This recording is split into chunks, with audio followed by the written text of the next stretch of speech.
Hello नमस्कार, एक बार फिर से आप सबका स्वागत है ड्रीम यूपीएससी चैनल पे which is a part of an academy. तो आज हम लोग जो टॉपिक डिस्कस करने जा रहे हैं वो है साहित्य अकेडमी अवार्ड के बारे में, और इसी के साथ में हम लोग व्यास सम्मान के बारे में भी पढ़ेंगे। अभी रिसेंटली ये दोनों अवार्ड्स दिए गए हैं, तो इसमें कौन कौन से पॉइंट्स हैं जो हमें याद रखने हैं, हम लोग सिर्फ उसको डिस्कस करेंगे। तो एक बार से सेशन को लाइक और शेयर करिएगा, और अगर चैनल पे आप पहली बार आएँ then do subscribe the channel. इस पर्टिकुलर चैनल पे आपको Monday to Saturday daily basis पे 2 सेशंस मिलते हैं। एक सुबह 8:30 बजे लाइव सेशन होता है और दूसरा आपका शाम को 4:30 बजे सेशन होता है which is in the recorded mode. तो क्लास रिकॉर्डेड हो लाइव हो डजेंट मैटर, बस ज़रूरी क्या होता है आपने उसको पढ़ा हो। तो ये सेशन आपके लिए प्रेजेंट किया जा रहा है, बस थोड़ा सा समय निकाल के इस सेशन को देख ज़रूर लीजिएगा और अपने नोट्स में नोट डाउन कर लीजिएगा जो आपको एक्स्ट्रा पॉइंट लगे, ठीक है ना। चलिए तो शुरुआत करते हैं। यहाँ पे हम लोग इस पर्टिकुलर टॉपिक के बारे में एक बार से पढ़ना शुरू करते हैं। देखिएगा, साहित्य अकेडमी अवार्ड। अब हमारे दिमाग में आता है कि भैया ये जो अवार्ड होता है ये एक्चुअली में है क्या। हमने तो कभी शायद हो सकता है इसके बारे में सुना तो हो, लेकिन ज़्यादा इन्फॉर्मेशन नहीं है। तो ज़रा हम आपको बताते हैं कि इसके बारे में क्या क्या की पॉइंट्स हैं, क्या की फैक्ट्स हैं। आपके सामने 2 इमेजेस हैं, आप मुझे कमेंट बॉक्स में लिख के बताओ पहचान कौन। तब तक हम आपको बताते हैं इसके बारे में कुछ की फैक्टर्स। देखिए, जब हम साहित्य अकेडमी अवार्ड बोलते हैं तो सबसे पहली चीज़ आपके दिमाग में ये आनी चाहिए कि ये जो अवार्ड है कौन से फील्ड में दिया जाता है। लिटरेचर के फील्ड में दिया जाता है। हमारे देश के अंदर जो हाईएस्ट अवार्ड है जो कि लिटरेचर की कैटेगरी में जाता है वो है ज्ञानपीठ अवार्ड, और सेकेंड नंबर पे जो अवार्ड आता है वो कौन सा है, वो हो जाएगा साहित्य अकेडमी अवार्ड। ये अवार्ड देता कौन है, तो सबसे पहली चीज़ ये ध्यान रखिएगा कि सरकार के द्वारा दिया जाता है। गवर्नमेंट इसको प्रोवाइड कराती है, कोई प्राइवेट कंपनी या कोई एनजीओ कोई ऑर्गेनाइजेशन इसको प्रोवाइड नहीं कराती है। ये अवार्ड जाता है कहाँ पे, इंडिया का जो नेशनल एकेडमी ऑफ लेटर्स है उसके द्वारा इस अवार्ड को दिया जाता है। जब हम इस अवार्ड की बात कर रहे हैं तो एक चीज़ और आपको ध्यान रखनी है कि टोटल 24 लैंग्वेजेस में दिया जाता है। अगर हम यहाँ पे अपने कॉन्स्टिट्यूशन की बात करें, संविधान की बात करें, तो हमारे कॉन्स्टिट्यूशन के अंदर टोटल कितनी लैंग्वेजेस हैं, 22 लैंग्वेजेस हैं। कौन से शेड्यूल में, 8th शेड्यूल के अंदर, 8वीं अनुसूची के अंदर। लेकिन अभी यहाँ पे क्या चीज़ है, इसमें 2 और लैंग्वेजेस हैं। तो वो एक्स्ट्रा 2 लैंग्वेजेस कौन सी हैं, इसके ऊपर क्वेश्चन आपके लिए फ्रेम हो जाएगा। तो पहला तो हो जाएगा यहाँ पे इंग्लिश लैंग्वेज, दूसरी लैंग्वेज कौन सी हो जाएगी, राजस्थानी लैंग्वेज। ये दोनों लैंग्वेजेस हैं जिनके ऊपर भी यहाँ पे ये अवार्ड दिया जाता है। तो टोटल कितने हो गए यहाँ पे, 24 लैंग्वेजेस में ये अवार्ड दिया जाता है। अब मैंने अभी आपको बोला यहाँ पे ज्ञानपीठ अवार्ड के बारे में, तो एक बार से पहले जान लेते हैं ज्ञानपीठ अवार्ड के बारे में कुछ की पॉइंट्स। देखिए, ज्ञानपीठ अवार्ड जो है वो अभी 55th नंबर का दिया गया था अखीतम जी को। और ये ध्यान रखिएगा, अखीतम जी को ये जो अवार्ड दिया गया था ये मलयालम लैंग्वेज में था। किसमें, मलयालम लैंग्वेज में था। और जब इनको ये अवार्ड दिया गया तो सबसे इम्पॉर्टेंट बात तो ये हो गई कि ये कहाँ से बिलोंग करते हैं, केरला से बिलोंग करते हैं, और अभी रिसेंटली इनकी डेथ भी हो गई है। तो आपको ये ध्यान रखना है अखीतम जी कौन से स्टेट से बिलोंग करते हैं, कौन सी लैंग्वेज में अवार्ड मिला है, कौन सी किताब के लिए मिला है, वो आप कमेंट बॉक्स में आंसर करोगे मुझे, क्योंकि मैंने कई बार पढ़ाया हुआ है। ओके, नेक्स्ट पॉइंट पे आते हैं। तो ये तो हो गया 55th अवार्ड, है ना। अगर 54th की बात करी जाए तो ये अवार्ड इंग्लिश लैंग्वेज में दिया गया था, और पहली बार किसी को इंग्लिश लैंग्वेज में ये अवार्ड दिया गया था।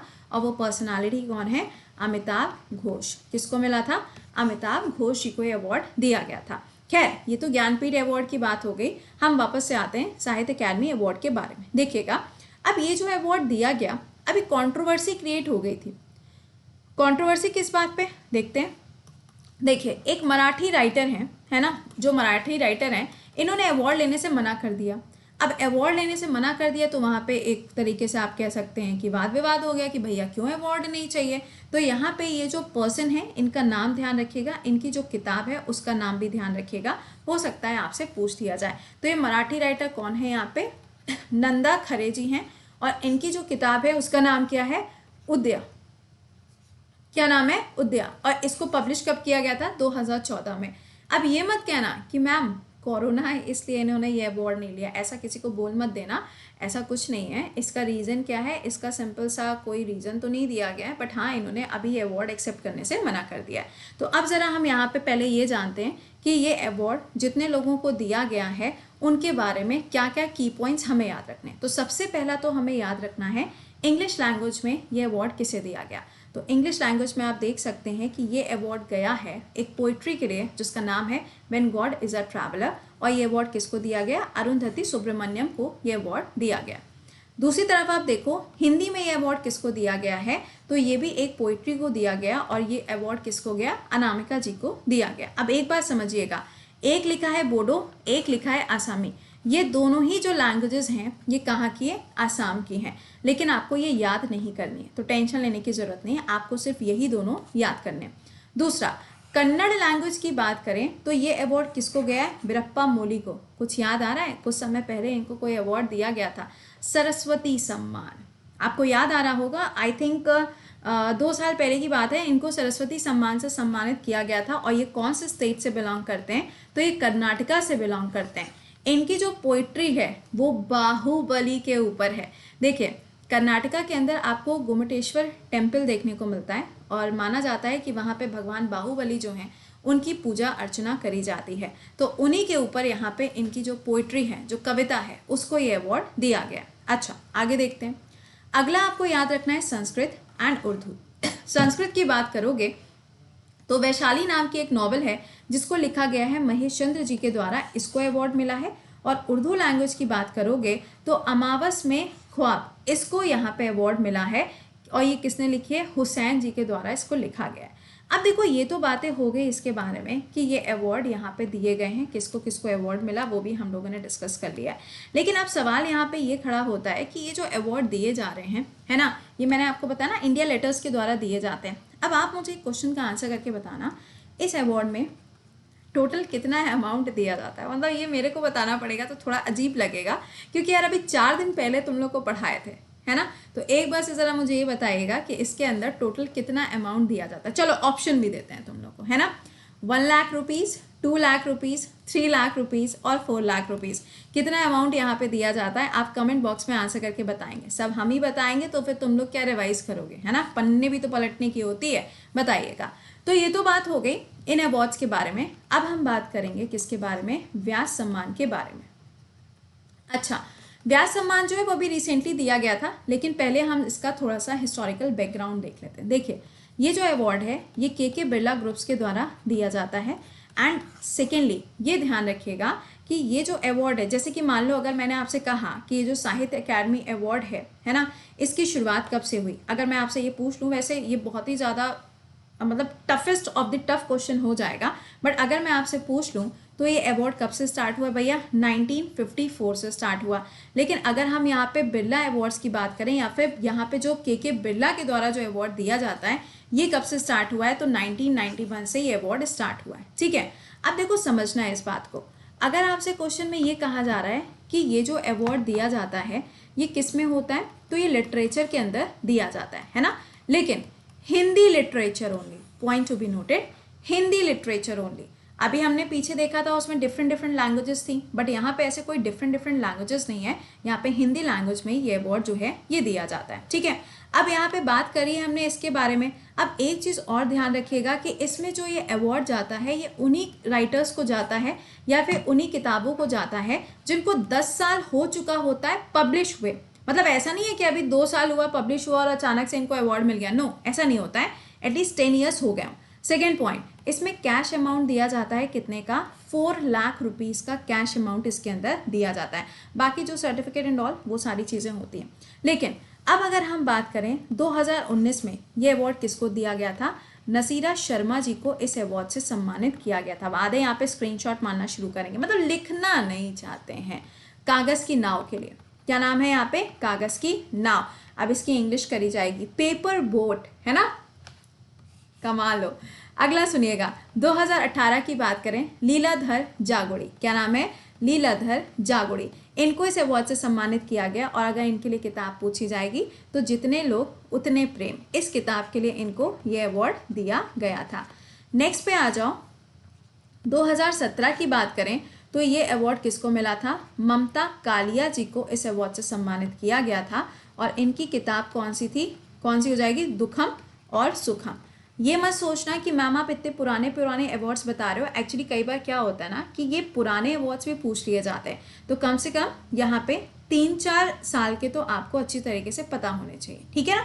तो ये मैंने आपको 3-4 बता दिए। अब लेटेस्ट वाला जो अवार्ड गया है वो किसको दिया गया है, तो ये अवार्ड गया है किसको, शरद पगारे जी को अवार्ड दिया गया।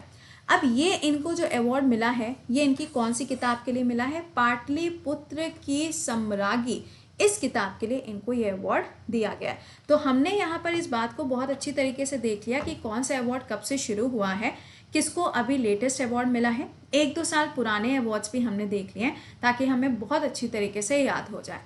एक सेशन हम ले लेंगे जिसके ऊपर हम लोग गांधी जी से जुड़े हुए जो गांधी पीस अवार्ड मिले हैं उसको भी एक बार से पढ़ा देंगे ताकि आपका प्रॉपर रिवीजन हो जाए। बट हाँ, थोड़ा सा समय निकाल के इसको देख ज़रूर लीजिएगा, वरना फिर कोई लॉजिक नहीं होता है कि अगर आपके लिए ऐसे सेशंस प्रिपेयर किए जाएं, राइट। चलिए, तो ये तो था आज का सेशन।